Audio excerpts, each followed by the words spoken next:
আসসালামু আলাইকুম রহমতুল্লাহ। সুপ্রিয় দর্শক, আপনারা সবাই কেমন আছেন? আল্লাহর রহমতে আমি আলহামদুলিল্লাহ ভালো আছি।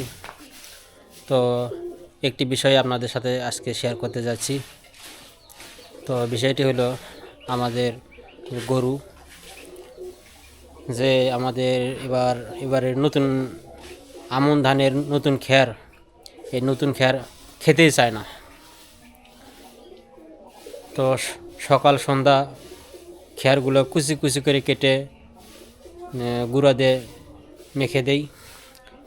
তো সকাল সন্ধ্যা যাই হোক গুঁড়ার মাধ্যমে সকাল সন্ধ্যা আমরা মেখে দিয়ে খাওয়াই, কিন্তু আস্ত খ্যার মানে আমান খ্যারগুলো যদি দেই সারাদিন, এই খ্যার কোনোভাবেই খেতে চায় না। তো এটা একটা দুঃখজনক বিষয়। তো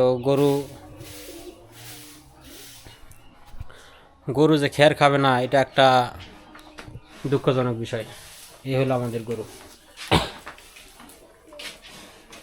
তো এখন মাঠ থেকে কাঁচা ঘাস নিয়ে এসে দিয়েছি, কাঁচা ঘাস খাচ্ছে।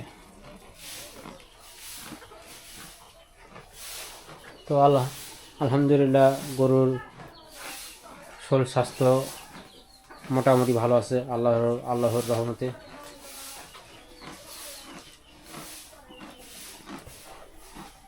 কিন্তু ওই যে বললাম, এবারের আমন ধানের নতুন খ্যার কোনোভাবেই খেতে চাচ্ছে না। তো এই বিষয়টি আপনাদের সাথে শেয়ার করলাম। কেন খাচ্ছে না, অবশ্যই আপনারা এর একটা পরামর্শ দিবেন, ভালো একটা পরামর্শ দিবেন কিভাবে গরুকে খ্যার খাওয়ানো যায়। তো আজকের ভিডিও পর্যন্তই। ভালো থাকবেন, সুস্থ থাকবেন। আল্লাহ হাফেজ।